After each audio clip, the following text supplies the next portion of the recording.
The 2026 World Cup is supposed to be the most accessible World Cup ever staged.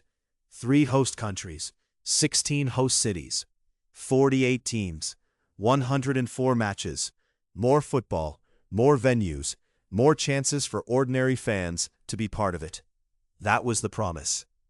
But before the tournament even fully settled into its rhythm, a very different story started taking over the conversation. Why did the biggest World Cup ever also become the one so many fans felt they could not afford? By the end of this video, you'll understand why 2026 became a perfect storm of high ticket prices, variable pricing, resale pressure, travel costs, hotel spikes, North American event economics, and a tournament structure that created more supply on paper, but not necessarily more affordable access in practice. If you appreciate this type of content, gently tap that like button. Start with the obvious reason. This World Cup was always going to be expensive. It is not a normal World Cup. The 2026 tournament is the first men's World Cup with 48 teams, expanded from the 32-team format used from 1998 through 2022. That expansion created 104 matches, not 64. It stretched the tournament across the United States, Mexico, and Canada. It brought in 11 host cities in the United States, 3 in Mexico, and 2 in Canada. And it turned what used to be a single country or two-country event into a continent-sized commercial operation. On paper, more matches sounds like more availability. If there are 40 extra games, surely there should be more tickets, more choice, and more ways for regular supporters to find an affordable seat. But that is only half true. More matches creates more inventory, but it also creates more cost. More venues have to be operated. More teams have to be moved around. More security, transport planning, staffing, fan zones, hospitality packages, broadcast operations, and host city infrastructure have to be coordinated across a much larger geography. The tournament got bigger, but the machine around it got bigger too, and that geography matters. The 2026 World Cup is not being played in a compact European country where a supporter can travel between several host cities by train in a few hours. It is spread across some of the most expensive sports and entertainment markets in the world: New York and New Jersey, Los Angeles, Miami, Boston, San Francisco, Seattle, Toronto, Vancouver, Dallas, Atlanta, Houston. These are not cheap event cities, even in ordinary circumstances. Add the world's biggest football tournament on top, and the cost of being there is not just the match ticket. It is flights, hotels, local transport, food, time off work, and the risk that your team gets sent from one region to another in the middle of the tournament. That is the first hidden part of the story. Fans don't experience a World Cup as a single ticket price. They experience it as a total trip cost. A ticket that looks expensive in isolation can become brutal once it is attached to a hotel that has doubled, a flight that has surged, a car rental, a stadium shuttle, and several days in a host city built around North American event pricing. Business Insider ran cost examples showing supporters spending thousands of dollars to attend, especially if they tried to follow a team across multiple cities. BBC Sport looked at what an England or Scotland fan might need for a group stage trip and found budgets that could run into several thousands of pounds per person. The exact number changes depending on the team and route, but the basic point does not. 2026 turned the act of watching a World Cup match into a travel package, whether fans wanted one or not. But travel alone does not explain the backlash. The real flashpoint was ticket pricing. FIFA's official pages describe multiple ticket sales phases for 2026. Early sales, random selection draws, and a last-minute sales phase running into the tournament. FIFA also describes different ticket products and categories, including single-match tickets, venue-specific options, team-specific products, and hospitality packages. That structure is already more complicated than a simple public sale. But the controversy came from what happened when fans actually entered the process and saw the prices. For 2026, FIFA used what it calls variable pricing. Its customer support language says ticket price adaptations may be made during sales phases based on demand and availability for each match. FIFA also says it is not using a fully automatic dynamic pricing model because prices are not automatically modified in real time. That distinction matters legally and technically. But to the ordinary supporter, the lived experience can feel very similar. Prices are not fixed in the simple, old-fashioned way. They can move, and the price you hoped for may not be the price you actually see when your turn arrives. That is where fan frustration grew. Supporters reported waiting in online queues without knowing what price they would face when they reached the front. Media reports described confusion around phases, categories, and availability. Consumer groups and fan organizations complained about transparency. Euronews reported that Euro consumers and Football Supporters Europe filed a complaint with the European Commission accusing FIFA of abusing its monopoly position over ticket sales. The Independent described allegations that fans faced unclear systems and inflated prices. New York and New Jersey officials reportedly opened scrutiny into ticketing practices. The controversy was no longer simply that tickets were expensive. It was that fans felt they were entering a market where the rules were not clear until they were already inside it. Now, FIFA's defense is not hard to understand. It is operating the most in-demand sports event on the planet. Demand is enormous. FIFA has said the tournament saw extraordinary interest, with ticket requests vastly exceeding available supply in early phases. If millions of people want access to a finite number of seats, prices will rise unless the organizer deliberately caps them far below market demand. FIFA also argues that as a not-for-profit organization, the revenue it generates is reinvested into football, and that pricing adaptations help optimize revenues, attendance, and fair market value. That is the economic argument, but it collides with the emotional reality of the World Cup. This is not just another concert, playoff game, or premium entertainment product. The World Cup sells itself as the people's game at its highest level.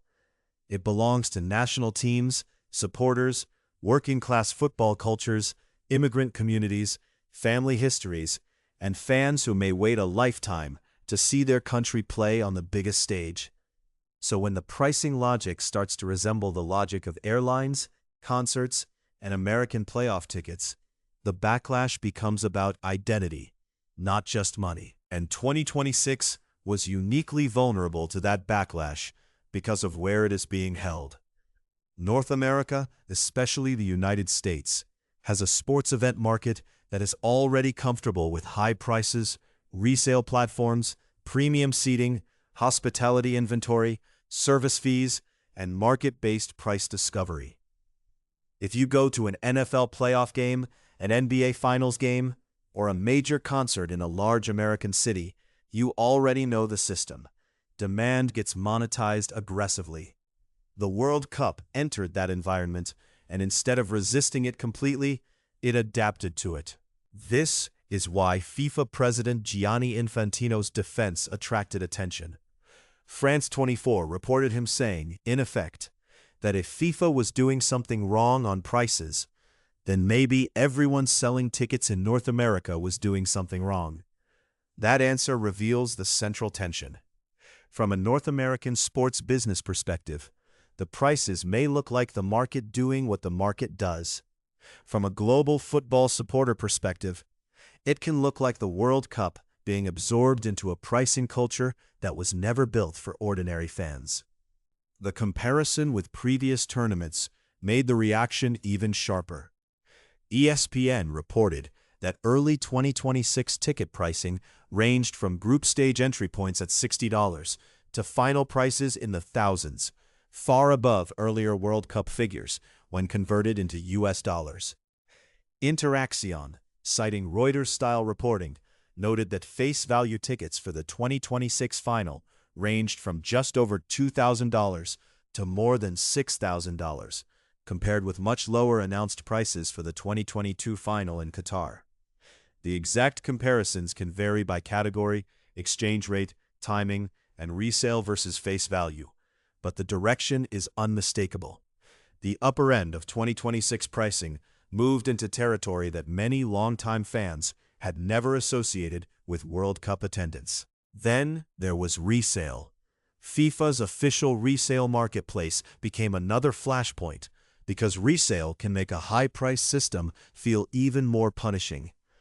CBS News reported staggering resale prices and noted fees taken from both seller and buyer. ESPN described 4, 5, and even 6-figure resale listings, with some extreme examples reaching absurd levels. Time reported eye-catching resale asks for the final, including prices that became part of the viral outrage, even if they did not represent what most people would actually pay. This is important because resale markets distort perception. A single ridiculous listing does not mean the average fan is paying that amount. But viral resale screenshots shape the story. Once fans see a final ticket listed for a cartoonishly high price, the whole tournament starts to feel like it has been designed for speculators and the wealthy, even if there are also lower-priced categories somewhere in the system. In the attention economy, the most outrageous price becomes the symbol. FIFA eventually introduced and promoted lower entry tiers, including a supporter entry tier for fans of qualified teams at $60 per ticket across all matches, managed through participating member associations. That matters, and it should be acknowledged. There are lower price pathways in the system. Some fans did find cheaper last-minute tickets. Business Insider interviewed supporters whose costs varied widely, depending on match, timing, city, and method of purchase. But the existence of a lower tier does not erase the broader issue. If the affordable tickets are limited, routed through specific allocation processes, hard to access, or surrounded by much higher visible prices, many fans still experience the tournament as unaffordable. The second problem is timing. A World Cup trip is not something most people can plan casually at the last minute. International fans need flights, accommodation, visas or travel authorizations, time off work, and a rough idea of where their team might play. If ticket prices and availability remain uncertain through staggered sales phases, fans face an impossible planning problem. Buy flights and hotels before you have match tickets, and you risk being stuck with an expensive trip. Wait for tickets, and flights and hotels may become more expensive. Follow your team, and you may not know which city comes next. That uncertainty itself has a price. This is where the expanded format makes the affordability problem more complicated. A 48-team tournament creates more national dreams.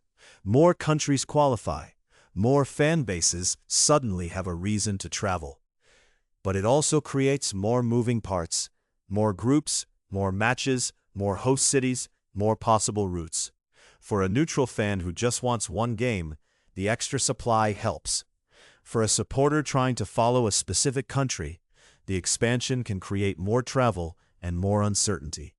The tournament became bigger, but not necessarily simpler. Host cities also had their own economic incentives. World Cup organizers and local officials often describe the event as an economic windfall. Visitors, hotels, restaurants, transport, tourism, and global exposure. France 24 reported Houston expecting large visitor numbers and a huge economic boost, while also showing that high costs could deter some fans and leave parts of the expected demand softer than planned. That contrast is revealing. Host cities want the spending, but if the event becomes too expensive, the spending may come from a narrower group of visitors rather than the broad fan wave that gives a World Cup its atmosphere. And that is one of the risks FIFA faced in 2026.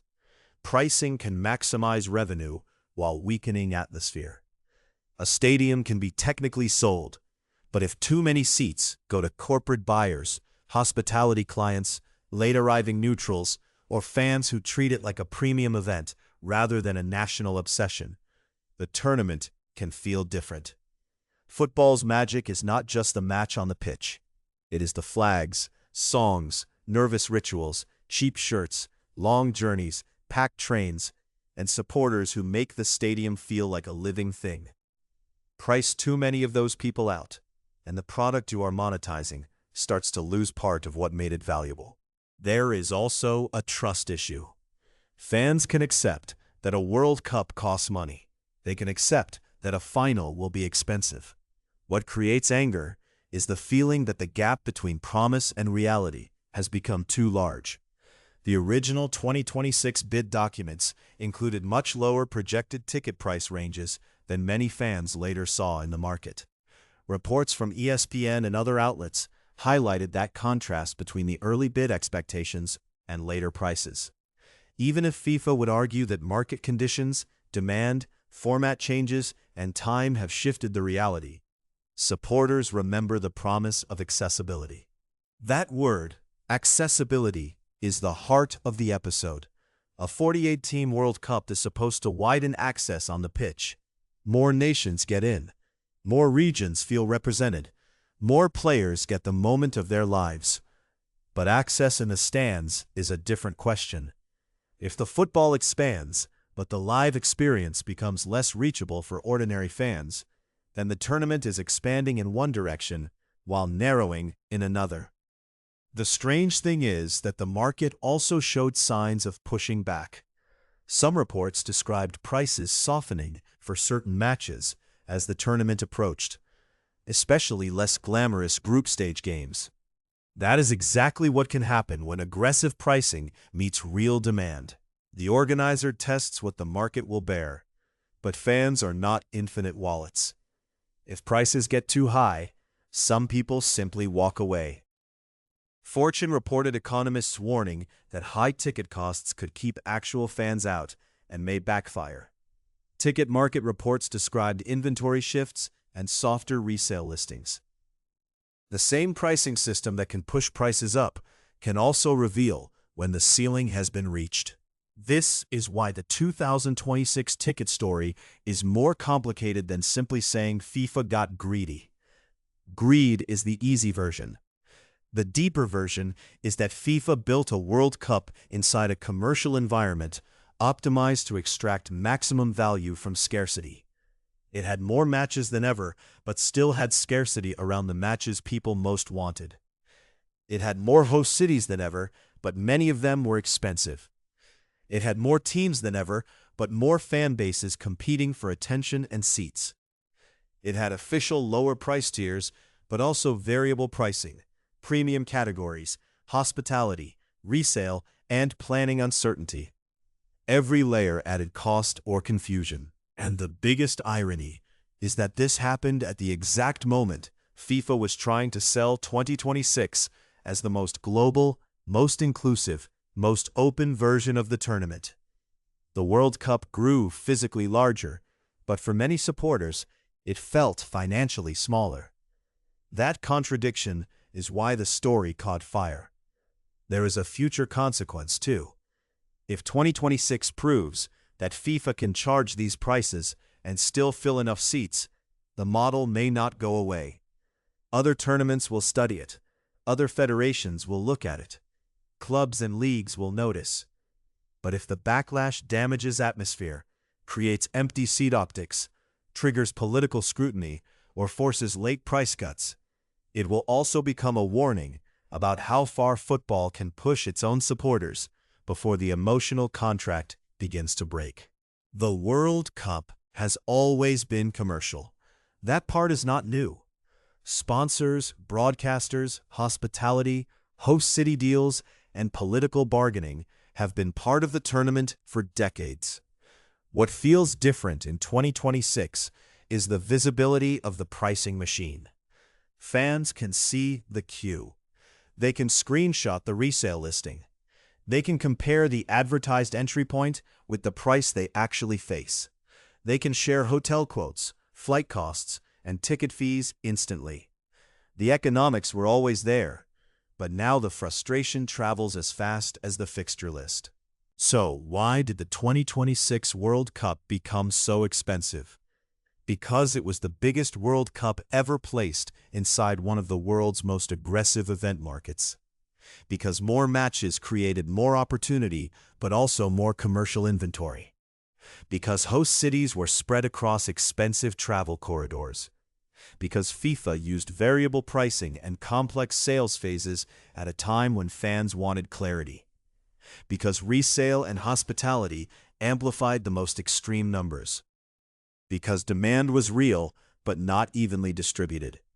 And because the tournament's promise of global access collided with a business model built around extracting the maximum value from limited seats. That is the real story. It is not just that tickets cost more. It is that the 2026 World Cup exposed a question football has avoided for years. Who is the live World Cup actually for? Is it for the supporters who built the culture around the tournament? Or for whoever can survive the queue, the hotel surge, the resale market, and the price adaptation before kickoff? The answer is probably somewhere in between. There will still be incredible crowds. There will still be unforgettable atmospheres. There will still be fans who saved for years and somehow made it work.